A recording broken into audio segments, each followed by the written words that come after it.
Aujourd'hui, c'est la 14e Assemblée générale ordinaire du CAS Burkina. Donc, c'est vraiment une rencontre statutaire et l'obligation de tenir l'Assemblée générale chaque année est vraiment une Assemblée générale qui a permis d'examiner ce qui a été fait en 2024, mais aussi voir d'autres sujets que nous avons abordés. Alors, ce qu'il faut retenir des échanges lors de cette Assemblée générale, dans un premier temps au niveau technique, c'est que, en tout cas, l'année 2024 a été une année pas très facile, du fait justement du contexte sécuritaire, mais également de la rareté des ressources au niveau des partenaires.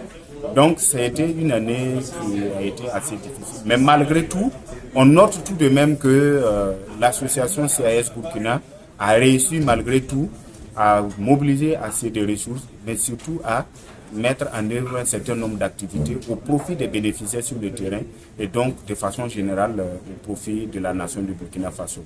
Notre vision, c'est vraiment que tout un chacun puisse adopter justement l'agroécologie comme mode de vie.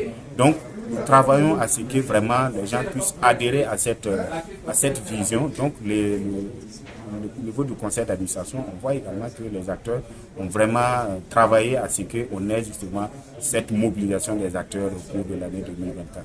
Donc, malgré en tout cas les difficultés et les contraintes, on peut dire que véritablement l'association s'en tire à bon compte parce que vraiment nous voyons beaucoup de réalisations qui ont été faites justement au cours de cette année-là.